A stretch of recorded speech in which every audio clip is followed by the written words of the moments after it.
Hello ulit sa inyo po mga subscriber ko, ayan, at saka sa non-subscriber guys, ayan. Hello po sa inyo lahat.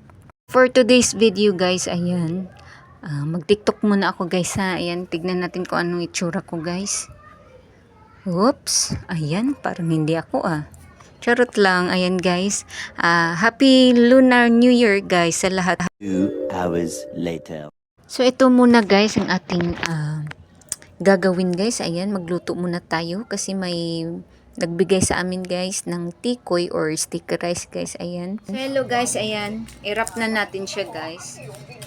So ganito lang siya guys para hindi siya. Lagyan natin ng cheese. And then yung pinaka main ano natin. Ayan, yung tikoy. Lagay natin guys.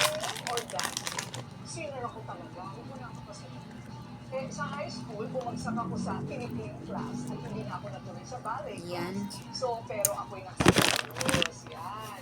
Singing ako talaga. Wait natin.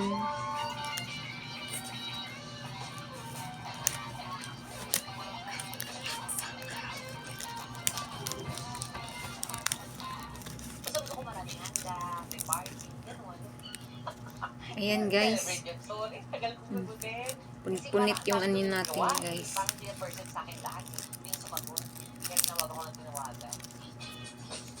Ayan mo na. So ayan na guys. Kasi kami lang naman kakain guys. Kaya ayan. Ayan po guys. Ayan. After po nating marap lahat guys. Ayan. Nagpainit na po ako ng mantika guys. And then pwede na po nating ilagay yung ating lumpiang tikoy guys. So nilagyan ko nga pala yan ng may cheese. Tsaka lagyan din natin ng margarine para mas masarap guys. Ayan. So salamat nga pala guys sa mga nag-subscribe sa ating channel. Ayan. Thank you po sa inyo sa suporta.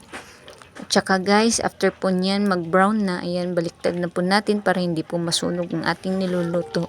So after po niyan maluto guys, ayan, hinango ko na po siya guys. Ayan, ganyan po yung resulta niya kasi natutunaw po yung ano niya, yung tikoy guys. Ayan, and then may sobra po guys. Ayan, nilagay ko na lang po siya sa tinapay guys. And then ni-roll ko po, ayan, para masarap din po siyang nilalagay po dyan guys sa tinapay.